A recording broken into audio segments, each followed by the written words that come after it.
जिया जाइए मिली घोटा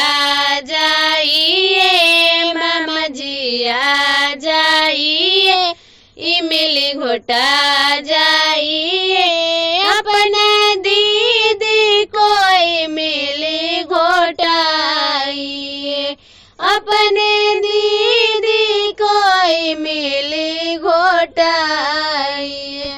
अपने भगिनी कोई मिली घोटाइए अपने भगिनी कोई मिली घोटाइए हाथ में लोटा लिए 5 पोलो लिए हाथ में लोटा लिए 5 पोलो लिए अपने दीदी कोई मिली घोटा दीजिए अपने दीदी कोई मिली घोटा दीजिए हाथ में लाड़ी लिए और लोटा लिए हाथ में साड़ी लिए और लोटा लिए अपने दीदी कोई मिली घोटा दीजिए अपने दीदी कोई मिली घोटा दीजिए मामा आ जाइए मिली घोटा जाइए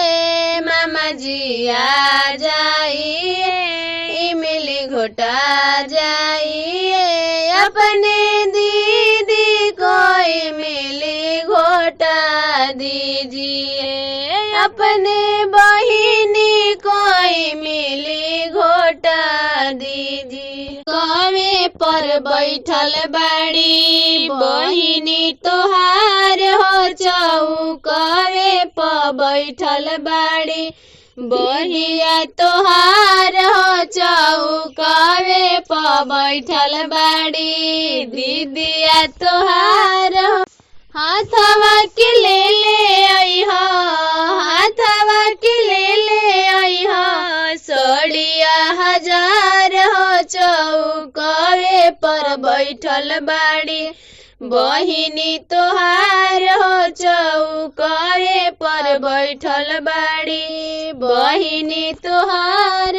मामा जी हमार होई मिलिए घोटावे अइले मामा जी हमार होई मिलिए घोटावे अइले